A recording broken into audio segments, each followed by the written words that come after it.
Mere, baka naman! Okay nga. Rise!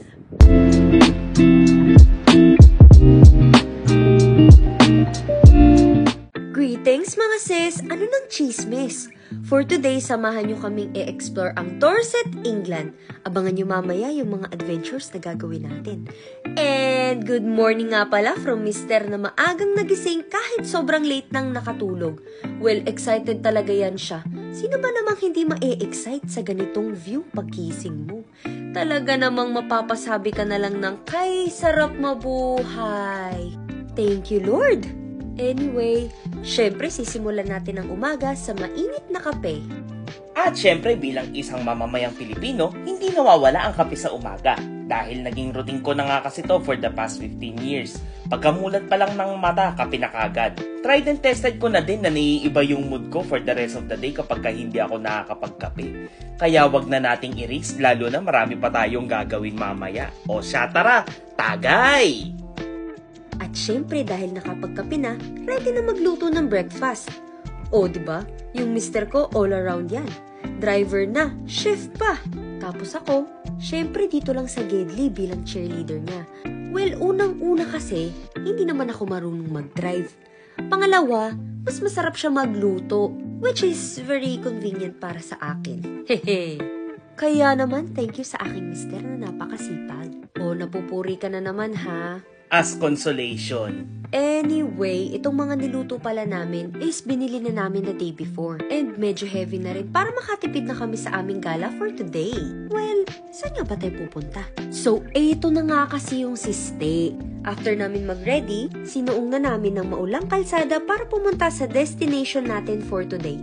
Yes po. Opo, talagang tuloy na tuloy po kami kahit maulan. Ang daming chika, sabihin mo na kasi kung saan tayo pupunta. Ito na nga oh, ang destination natin for today ay Durdledor, which is isang World Heritage Site. From our Airbnb sa Portland, 45 minutes to 1 hour ang drive papunta dito. Second time na nga rin pala namin ni Mr. dito, pero nai-excite pa rin kami, lalo na't this time may mga friends na kaming kasama. Located nga pala itong Durdledor sa Lulworth Estate sa South Dorset and part pa rin ng Jurassic Coast. And after ng 40-minute drive, nandito na tayo. Walang problema sa parking space dito pagka nakasasakyan kayo. Yun nga lang, medyo pricey yung parking pero ano pa bang masasabi natin nasa UK tayo. May 3 options ng time brackets. Ang pinili namin ay yung 3 hours. Pero huwag kayong mag-alala. Kung sakaling mapasarap ang gala nyo, pwede naman kayo mag-top up online. Siguraduhin nyo nga lang na na-download nyo muna yung app bago kayo bumaba sa mismong site.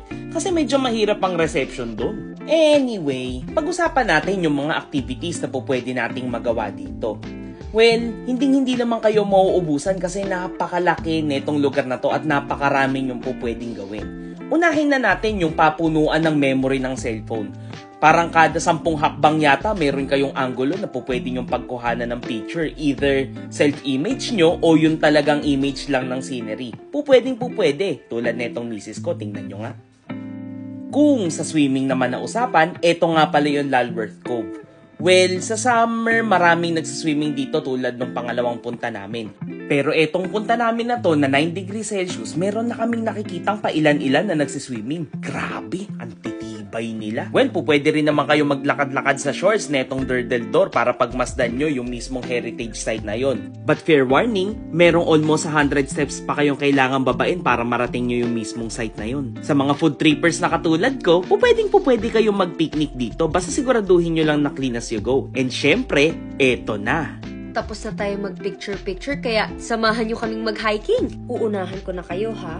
First time namin ginawa ito kaya hindi rin namin alam ang proper way sa pag-akit ng bundok. Nagkaayaan lang kami tapos gumura na kagad. Na-amaze kasi kami dun sa taas ng bundok na nakita namin sa dulo kaya sabi namin, tara, akyatin natin. Go naman din si Ate Clyde at itong mister ko kaya sinubukan na namin. Oo nga pala, sobrang lakas ng hangin ng mga oras na to. Pakinggan nyo. Tama ang nababasa nyo. Scratchy bottom ang tawag sa part na to kung saan magsisimula yung ahon. Hindi ko ba alam bakit ganyan ang pangalan yan? Wala namang nangangati sa amin. Corny. Anyway, ang goal nating marating ay yung maliit na puno na yun na nasa tuktok. Abay, syempre, dapat ganadong-ganado tayong umakyat. Sa una, napakadali. Excited pa, kaya feeling easy lang ang lahat. Yung soil quality nga pala dito maganda naman. Hindi siya crumbly and hindi din maputik or maalikabok. Saktong magandang tapakan ng hindi nadudulas.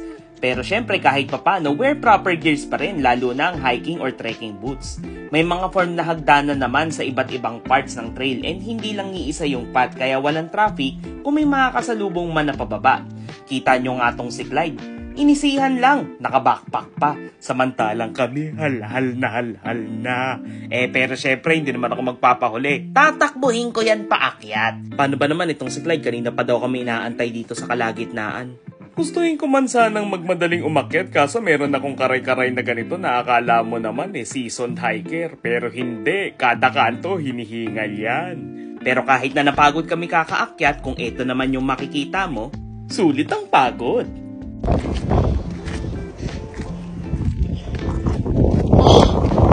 O diba, rinig na rinig ang hirap at hinagpis. Sa pagkakataon nga pala na to, si Clyde naman yung inantay naming makaakyat. Pero nung nagkasama-sama na rin kami, itinuloy na namin ng sabay-sabay.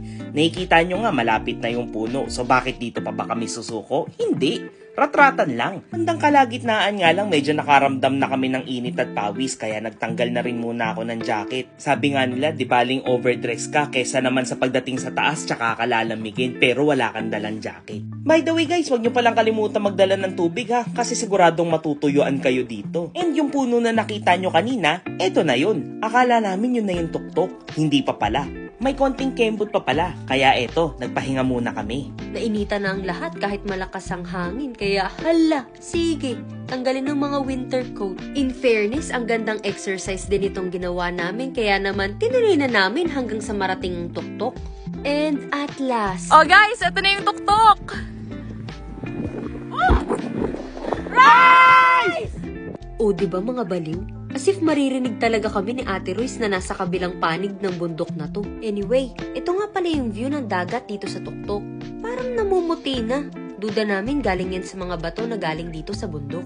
At matapos umaura at mag-picture-picture, nagsimula na rin kaming bumaba. At dahil nga first time namin to, nasabi ko na easy lang yung pababa kasi kinaya naman namin yung paakyat. And ladies and gentlemen, yun na nga yung pinakamaling assumption ko sa tanang buhay ko. Ayan, kitang-kita nyo naman. Doble pala yung hirap ng pagbaba kumpara sa pag-akyat. Sa pag-akyat kasi, cardio ang kailangan mo dahil para ka lang umaakyat ng hagdan. Pero sa pagbaba, balanse at grip ng sapatos ang ipagdadasal mong meron ka. Take note, walang mga puno dito na pupwede mong hawakan pagbaba para gumabay. Na-mention ko rin ba yung 38 miles an hour na hangin at may bugso pa or gas na umaabot ng 45 miles an hour? Well, hindi siya nakakatulong sa balanse. Para kang nasisiksik kapag naikipag-gitgitan ka sa MRT at hinahayaan mo na lang na dalhin ng ibang tao yung direksyon mo papasok ng tren. Yung quality naman ng lupa helpful kahit papano. Kasi kahit mahangin, hindi naman siya ganun kalakas ang ulan. Pero may mga parts pa din na crumbly kaya may risk ka pa din na madulas. Kaya pagka ginawa nyo to, medyo ingat-ingat lang. Kung ako yung tatanungin nyo, worth it ba yung pagod? Well, oo. Kasi kapag ka nandun ka na sa tuktok, tanaw na tanaw mo lahat. Lalo na yung kanina na parang Milky Seas na nakita namin.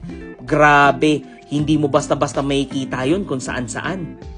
Nakabalik na kami sa part kung nasan yung Durnal Door. Pero ayun, oo, dun kami galing. Ay, Diyos ko! And nagkita na rin kami finally nung tinawag namin dun sa taas ng bundok. At nang inaanak naming napagod na yata, kaya nakakarga na kay mama niya.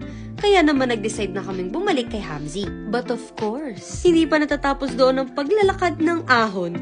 Kung nakita nyo kanina, yung nilakad namin from parking papunta sa site ay puro pababa. Kaya opo, aakyatin uli namin yun. Wala naman kaming choice. Buti na lang naging hyper ulit itong bulilit na ito at na-enjoy niya yung lakad paakyat. At nawala din ang pagod ng Nina at Nongnong dahil sa kakwitan niya. Are you okay?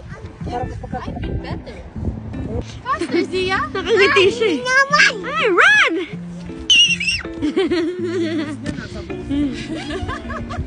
Malaki din ang portion ng grassland dito, kaya kung may mga kids din kayo na gustong nagtatatakbo, talaga namang mag-e-enjoy sila dito. Lalo na kung ganyan ang view.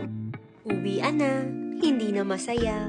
Chars! Syempre, kailangan na nating magpahinga at kumain, kaya babalik na tayo sa ating Airbnb. At mukhang hindi talaga kami friends ng weather dito sa UK kasi kita nyo naman kung kailang nakaalis na kami at pauwi na, saka pa umaraw. Ang galing. Pero talagang kahit umaaraw, malakas pa rin yung hangin. Kaya nung napadaan kami dito sa Esplanade, kitang-kita mo yung mga alo. At hindi naman tayo magpapatalo na i-regain yung calories na naubos natin sa pag-akyat kanina. Kaya eto, luto kami.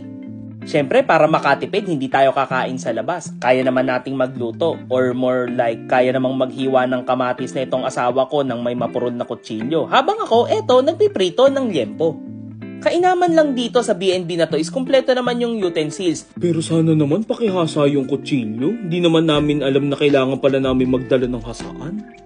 And in about some time, eto na nga, kumpleto na yung mga putahe natin. Menu for tonight is talong, liempo, mushroom soup, at kanin, syempre. Kaya naman, lalamon muna kami. That concludes our vlog. Salamat sa panonood. Bye-bye!